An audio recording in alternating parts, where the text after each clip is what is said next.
And welcome to another edition of South Texas Crossfire. This is Attorney Joe Flores reminding you to join us each and every week right here on KTMB with the Lopez family. Special thanks to Don Humberto Lozano Lopez. He passed away in 2011, but he's honored, he's venerated, and he's never forgotten. And my good friend Carlos Lopez, you guessed it, the Ted Turner of South Texas Broadcasting.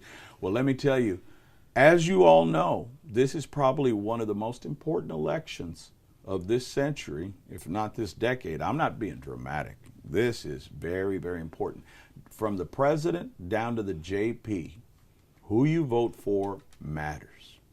So with that, I give you a very, very important person that has already been a servant of the community, has been a prosecutor for many years, has an outstanding background, and she is running to be your next county attorney in San Patricio County, and I give you tamaraYT May. How are you? Just fine, Joe. Thank you very much for having me. Well, thanks for stopping by the campaign trail. I tell you, you and I have known each other for a long time, and I know that you also work and coordinate with people, excellent county attorneys like J. Michael Guerra. Yes. And y'all went to school together, I take it? Actually, we were licensed at the same time. Oh, I got you. And we were both in Jim Wells County and Brooks County. So you are, and people are going to say, well, who is this pretty gal? Tell me a little bit about where you grew up and your family. I grew up in Portland and attended Gregory Portland schools till I graduated from high school. My mother was a teacher, but she didn't start teaching till her 40s because she waited till her kids went back to school, or we're all in school. My dad was a welder, but he worked at Reynolds Metals Company for many years, and then he quit and opened his own business. And but he got sick and passed away in 1974 when I was 17. And my mother has since passed away. I had gone off to college at the University of Texas, with a bachelor's degree in government, and then I went on to complete my master's program from the LBJ School of Public Affairs at the University of Texas. That public affairs is public administration and policy development. Then I was married for a while and lived, 18 years, and lived in Alice. At that point was when I got my law degree at St. Mary's University. I completed that program. It was normally a 3-year program. I completed it in 2.5 years and was licensed by the State Bar of Texas in May of 1991. So I've been practicing over 25 years. I'm also board certified by the Texas Board of Legal Specialization in Criminal Law, and I have been board certified for about 15 years. I have 2 sisters, a younger sister who is also an attorney. We went to law school at the same time. And she's a former partner with Royston Razor, Vickery & Williams, and she now is the COO for the Ed Rochelle Foundation. And I have an older sister who is an oncology nurse, and she's now retired. Well, and knowing all this and this background, what led you to prosecuting cases? I mean, a lot of people, it takes a passion, because some attorneys say, I can make triple, quadruple, working as a defense attorney. What drives you to be a prosecutor? It's not just necessarily prosecution, it's the criminal law. And before I became a prosecutor in Jim Wells and Brooks County, I was out practicing defense work. I was licensed or sworn in one afternoon at 4 o'clock, and the next morning I was taking court appointments, criminal court appointments. And so I had a pretty heavy criminal background within the first year and trial experience within the first year of practice. And I can remember after my very first jury trial, and the defendant, my client, I was court appointed, had been to prison before, and I mean, I knew I wasn't going to be very successful, but not because I didn't try, but because of his history and background and what he was alleged to have done against the law.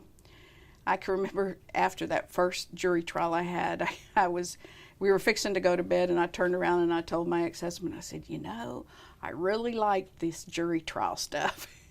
And I do enjoy that, but there's a difference between prosecuting and representing somebody.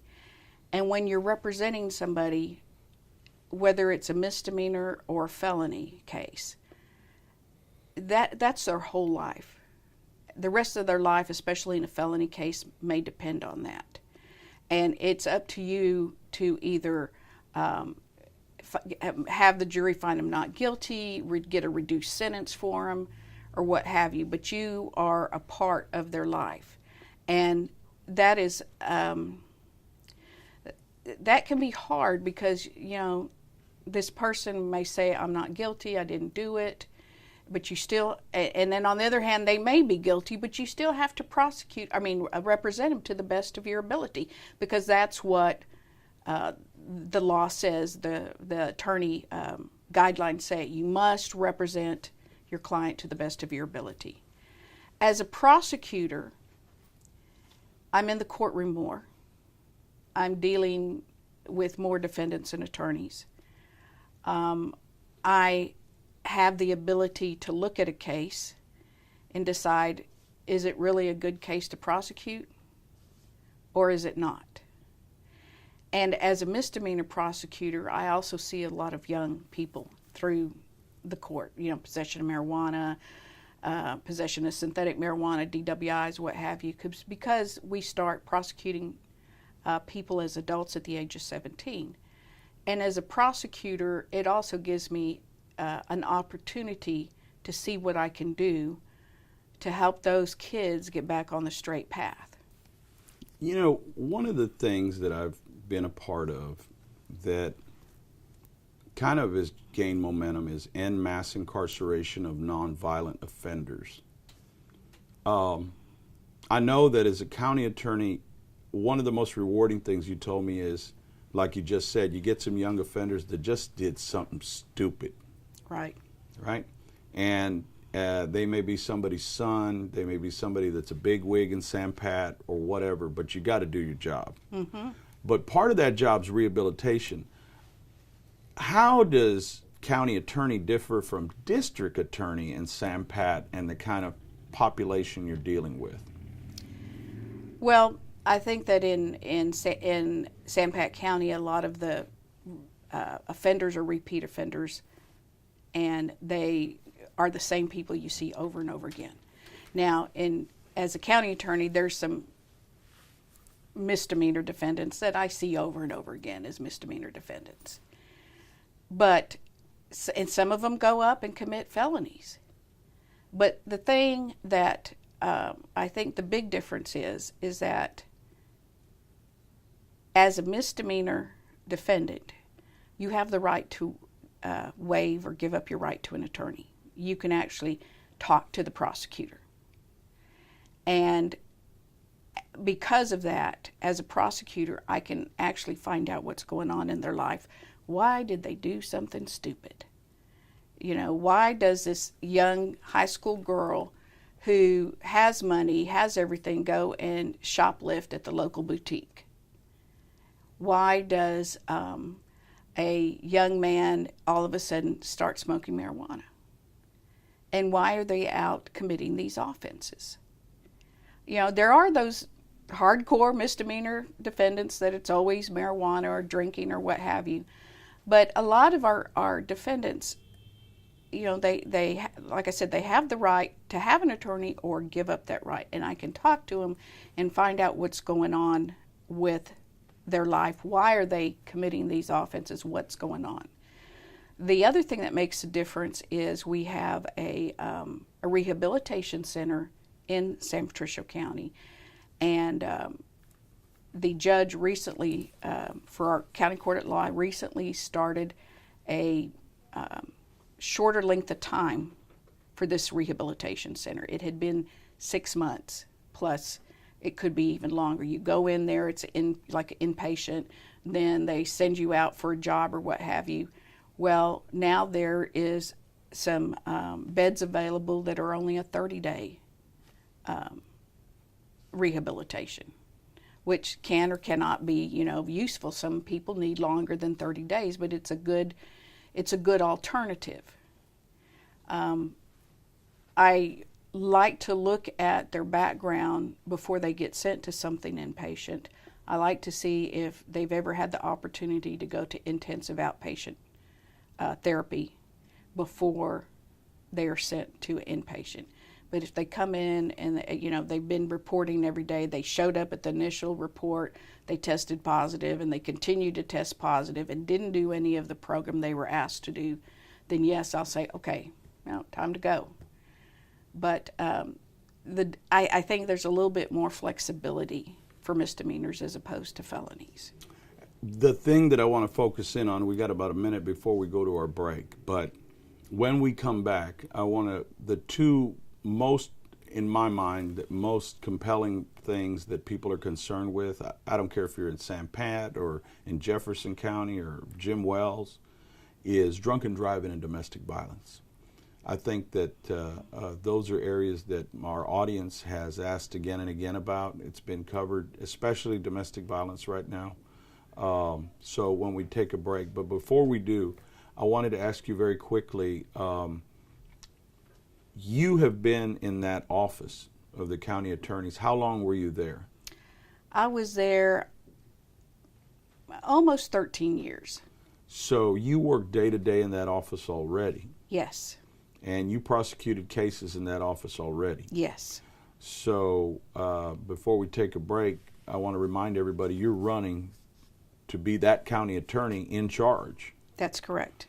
And before we take the break, I like to always say we're block walking and we're knocking on doors on this TV program that's going to be played in San Pat. Why should they vote for you and not your opponent? They should vote for me because of my experience in both felony and misdemeanor cases, because of my education, because of my experience and ability to handle all aspects of the office, which I've had an opportunity to do. I can do every job in there.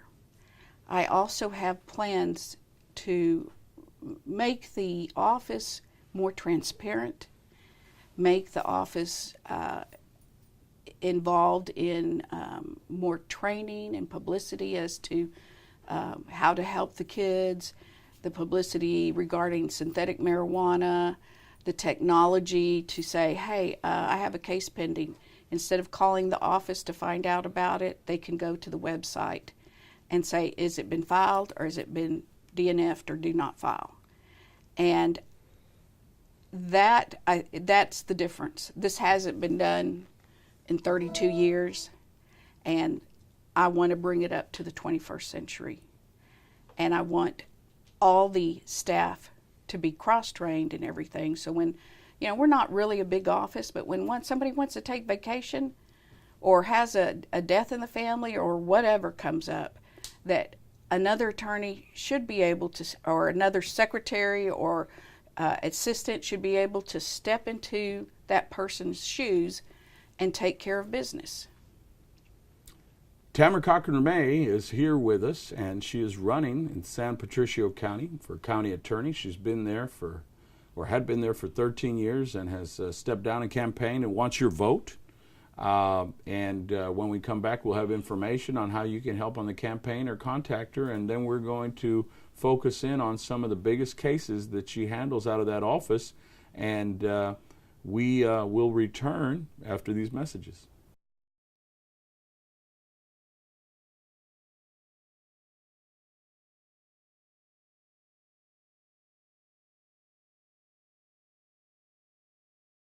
And we're back after a brief break. You're watching South Texas Crossfire with Attorney Joe Flores. If you have any questions, you can always contact us at Joe, at floreslawfirm.com. I want to take a quick moment to thank our sponsors, River City Hospice, 882-5900. Call and find out what hospice is all about. Don't leave your benefits on the table. And Vasquez Flores Home Health, 881-9922, 881-9922. You want a job or you want to try to keep your loved one out of a nursing home? Call us. Nursing homes have their place, but nothing like being at home.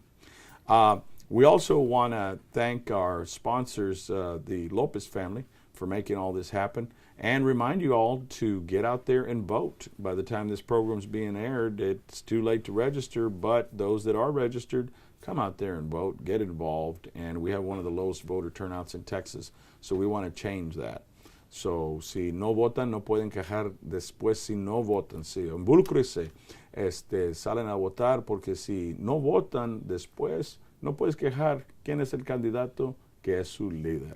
So we're going to start off right now with Tamara Cochran-Ray and welcome her back. She's running for San Patricio County. She's already been in that office many, many years and served there for many years, many cases, and now she wants to be your next county attorney. Welcome back. Thank you, Joe.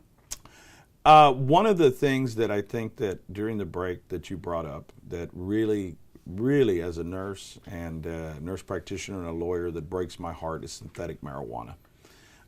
People thought it was a benign solution to testing dirty, or it's a cheaper solution to marijuana, or it's a way to keep your job or keep out of violating probation. What's the real scoop on synthetic marijuana? The real scoop, it is very dangerous.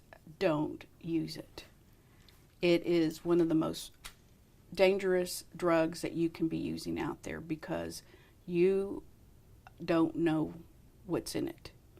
When they prepare synthetic marijuana, the potpourri or whatever dried up vegetable matter they use, they spread it out on the floor. They take a sprayer, much like you would spray your Roundup at home with, put the chemicals in there, spray it. They may end up stopping in one place too long and getting too much of the chemical.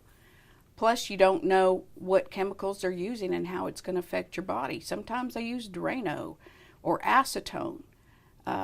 Whatever they can find so that they can sell this substance as synthetic marijuana. And it can result in kidney failure, it can affect your brain, cause you to have seizures, blackouts. Even after you quit using it, that can happen. It can affect your lungs. It is a very dangerous drug and substance to use. As county attorney, if the voters, God willing, get you in office, what is your 100-day plan on synthetic marijuana in your first 100 days of your administration? I want to begin publicizing it using social media to tell kids and adults, don't use this, this is going to kill you. Not only social media, but possibly television, to go out to the schools and talk to the students about it. Because one kid came in and a defendant, and we were talking about the synthetic marijuana, and I told him, I said, this stuff is going to kill you. And he says, yes, I know. He said, the problem is they never taught us about this in school. You learn about the other drugs, but nothing about synthetic marijuana. He said, my dad made me watch some videos on YouTube, and now I know why it's so bad. But in addition to that, it's a very addictive drug, and it's very difficult for people to get off of it who have been smoking it constantly. They like to use it, especially if they're workers out in where they get tested on a regular basis for drugs at their place of employment, because the normal drug test doesn't pick up synthetic marijuana. And also because it's cheaper. And I've asked the defendants, I said, why are you using this? Is it cheaper? Oh yeah, it's a lot cheaper. And there for a while it was touted as legal weed, so people thought they could smoke this, and it was not a big deal. And then the legislature went in and made it illegal, and they refined the law so that it's easier to prosecute. One thing that I did as a prosecutor was I looked for a lab to test the synthetic marijuana, and we were testing it. If we're going to trial, you have to have the evidence. You have to show that yes, it is synthetic marijuana, and the lab technician to testify as to that. With regular marijuana, you don't have to have it tested at a lab, because an officer can testify that through his experience and training, he can recognize the smell and the look of marijuana, and he knows what it is.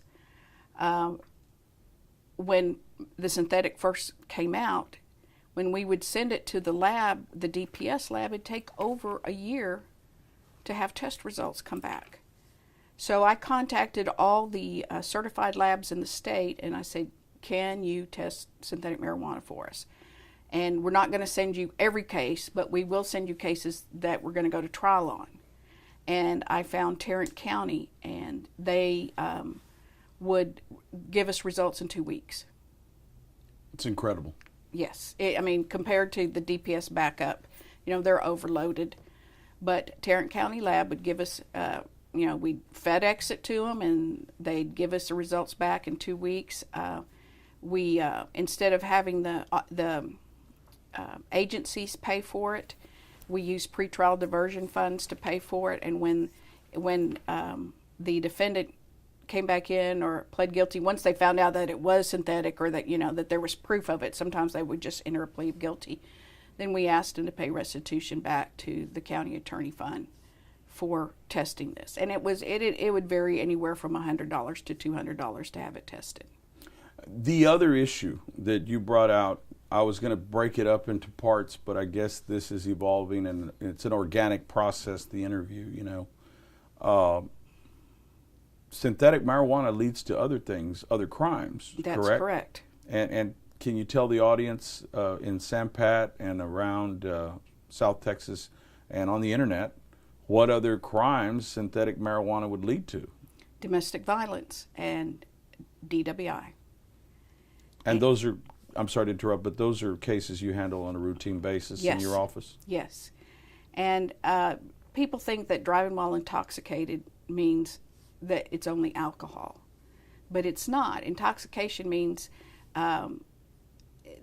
using a substance, alcohol, a controlled substance, any other substance when combined together, or even an unknown substance that would prevent you from having the normal use of your mental or physical faculties. And synthetic marijuana falls into that category. I tried a case with synthetic marijuana, and in a DWI case, when it's a first time DWI, which is the Class B, juries have a hard time finding somebody guilty. It may take a little bit more time, or they may find them not guilty, to show that they did not have the normal, because of the consumption of alcohol, they did not have the normal use of their mental or physical faculties. With synthetic marijuana, it was a different story. They understand how dangerous this could be. So many times police officers find defendants stopped in the middle of the road, passed out, blacked out.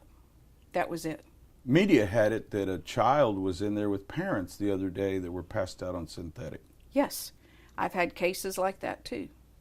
And then, of course, it bumps it up to a felony because it's a DWI with a child passenger under the age of 15.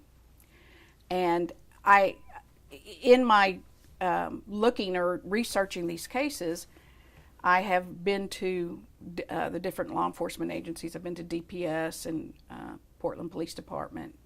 I've even been with some of the sheriff's department in the middle of the night with their night shift, where I've gone out and told them, okay, if this person is driving a vehicle and he has synthetic marijuana and you're stopping him because his driving is bad or because he stopped out in the middle of the road, passed out, charge him with DWI also, because that's exactly what they've done.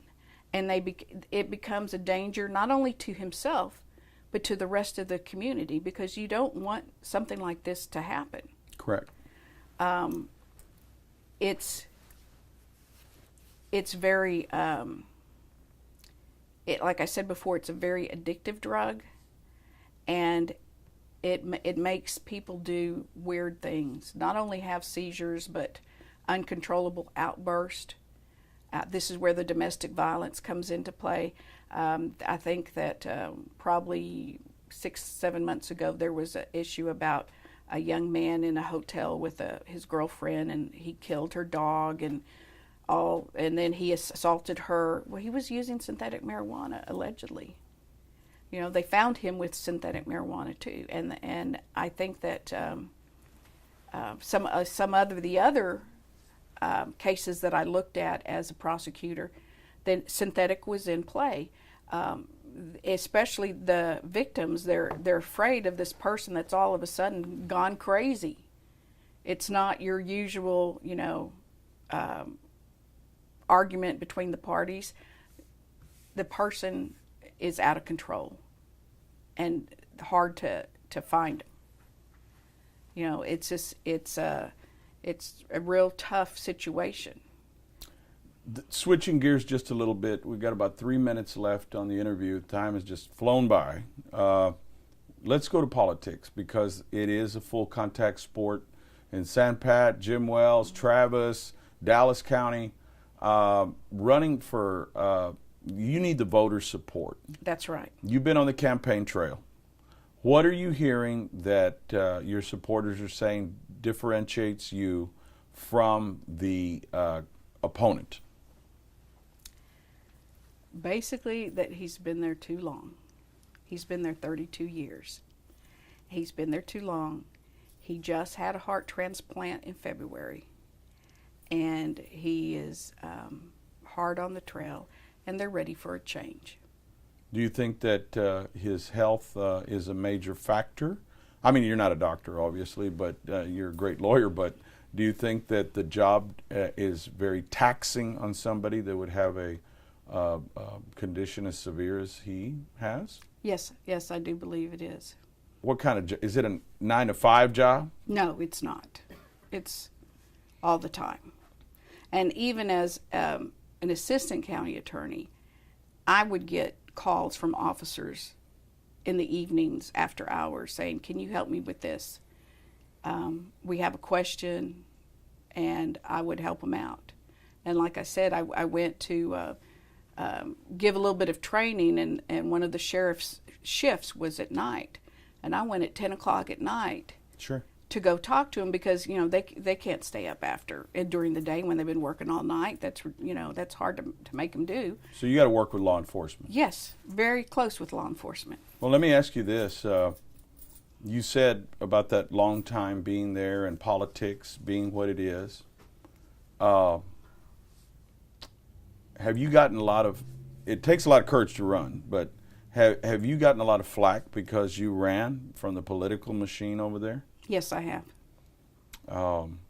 And how has that impacted your career? I mean, it definitely is tough running for office, but there is a political machine, as it were, there. My understanding is he wasn't going to run.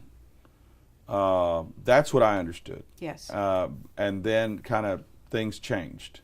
Correct. So you didn't just say, I'm going to run against my boss. I probably would have never run against him if he hadn't been sick. In other words, pretty much it was a tacit blessing. I mean, from him, you can run. And then when you filed, then he came back.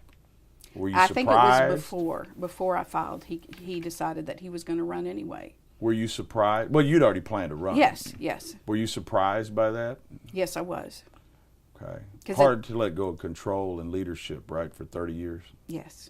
But you think the voters are ready for a change? Yes, they are.